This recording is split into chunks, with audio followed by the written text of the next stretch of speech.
안녕하십니까. 세무회계 진수의 황범석 세무사입니다. 오늘은 국세청 보도자료 중에서 상당히 흥미롭다고 생각되는 내용을 가져와 봤습니다. 제목이 얼죽신, 똘똘한 한 채, 열풍에 편승한 변칙적, 지능적 부동산 거래 탈세 세무조사입니다. 국세청은요, 지속적으로 보도자료를 내면서 우리가 이런 걸 보고 있어. 그리고 우리가 이렇게 해서 과세했어.를 발표를 하거든요. 이번에도 이 주택과 관련해서 156명을 대상으로 조사를 했고요. 그에 따라서 과세가 이루어졌다는 것을 발표했습니다. 그럼 어떤 사례들이 있는지 개략적으로 먼저 보실까요?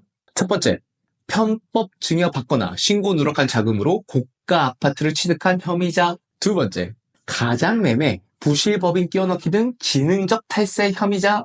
세 번째, 다운계약 거래로 양도소득을 축소하여 신고한 혐의자. 네 번째, 특수관계자 간의 저가 거래 형태로 세금을 탈루한 혐의자. 다섯 번째, 지분 쪼개기 기획부동산. 국세청은요, 이 5가지 형태에 대해서 총 156명을 대상으로 세무조사를 진행을 했고, 실제로 그 대상자들에게 세금을 징수했음을 보도자료로 발표했습니다.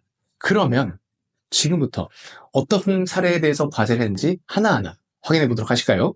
첫 번째 세무조사 선정 사례는요, 부친으로부터 편법 증여받은 자금으로 고가 아파트를 취득하여 증여세를 탈루한 혐의에 대해서 조사를 했다. 간단하게 말하면요, 자금 출처 조사예요. 많이 들어보셨을 거예요. 자금 출처 조사란 직업, 연령, 재산 상태를 봐서 해당 부동산 등을 취득할 수 없는 자가 그 부동산 등을 취득하게 되면 나오는 조사거든요. 저희가 부동산에 매입하게 되면은 당연히 등기소에서 하게 되는데, 그럼 그 등기소에서 부동산 명의가 이렇게 바뀌었습니다라고 국세청에 통보를 하게 되고요. 자료를 주게 되는 것이죠.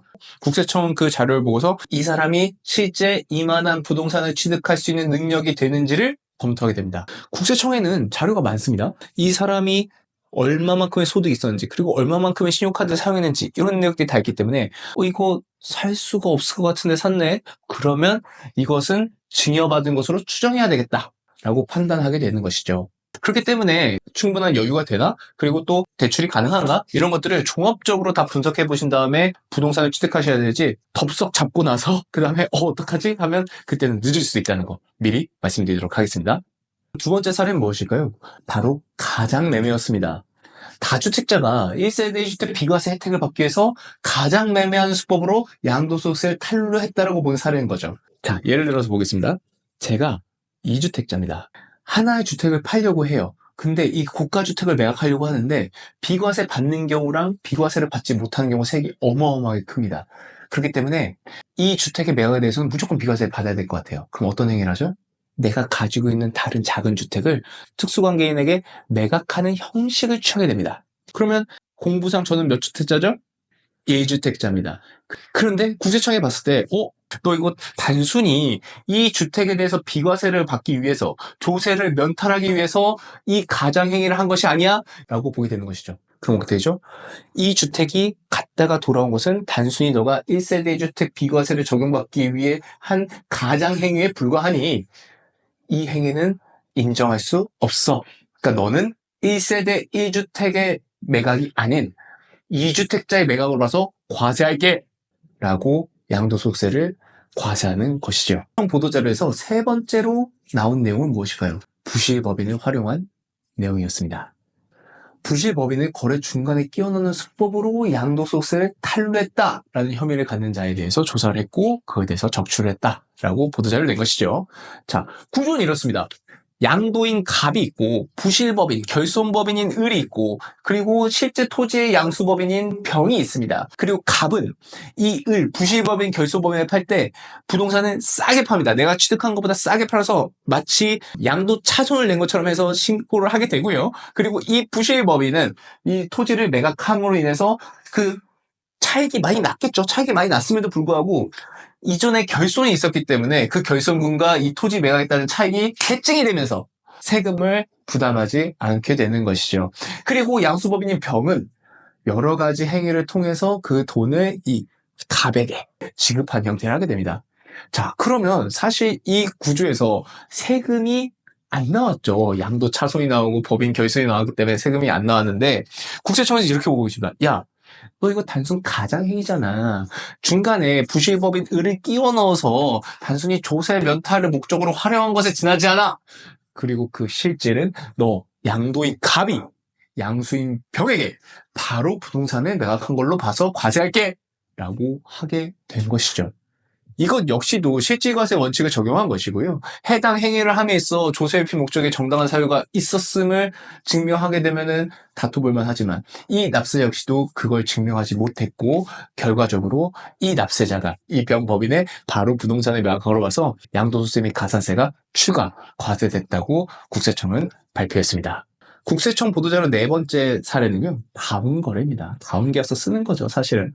분양권을 다운계약으로 써서 양도세를 납부한 혐의자에 대해서 과세했다고 국세청에서 밝혔습니다.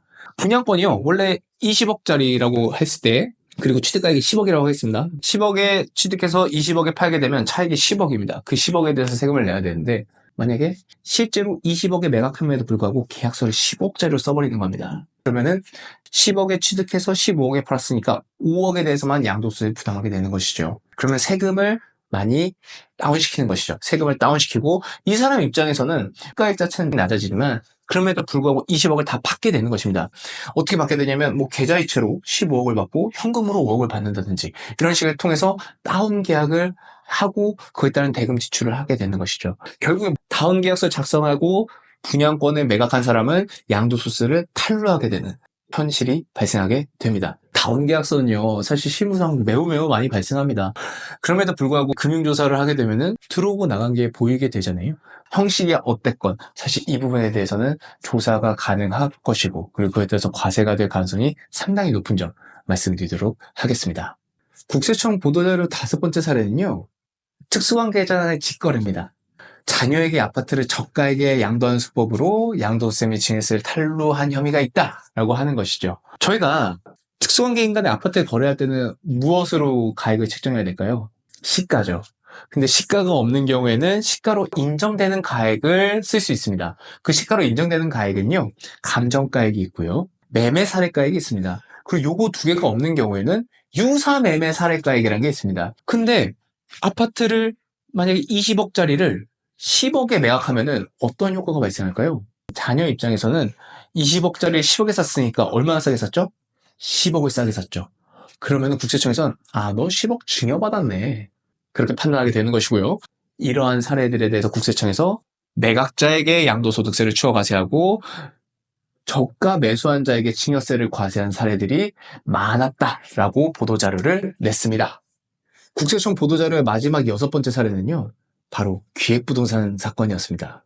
개발 예정 지역 이면도로를 지분을 쪼개 고가에 양도함으로써 세금을 탈루했다라고 보는 것인데요. 기획부동산을 우선 설명을 먼저 드려야 될 것 같은데요. 필요 없는 저가의 토지를 아주 저가에 매입해서 고가에 매각하는 것을 기획부동산이라고 합니다. 기획부동산을 어떻게 구성하게 되면요, 사실 분양 대행업자를 중간에 끼워 넣는 형식으로 많이들 하거든요. 부동산을 아주 싸게 사와서 그리고 분양 대행업자가 매각하는 형식을 취합니다. 그때 분양 대행업자에게 분양 대행 수수료라는 걸 줘요. 분양 대행 수수료를 주는데 이거를 어마어마하게 고가로 지급을 하고 필요 경비를 인식해버립니다. 그런데요, 10년도가 넘어가면서부터는 이런 분양 대행 수수료 과도하고 그리고 실질과세 원칙으로 봤을 때 이 분양 대행 수수료의 지급 목적 자체가 양도소득세 탈루하기 위한 목적이다. 그렇기 때문에 요새는 기획부동산으로 인한 사건에 대해서 과세가 훨씬 더 수월해졌다 라고 말씀드릴 수 있을 것 같습니다. 오늘은요, 국세청 보도자료에서 발표한 사례에 대해서 설명해 드렸습니다. 국세청은요, 지속적으로 조사를 하고 과세한 내역들을 보도자료를 통해서 발표를 하고 있는데요. 이런 내용들을 여러분도 한번 들어보시고 참고해 주시면 좋을 것 같아서 오늘 자료 가지고 나왔고요. 재미없을 수도 있었던 내용인데 끝까지 들어주시면 감사 인사드리면서 영상 마치도록 하겠습니다. 감사합니다.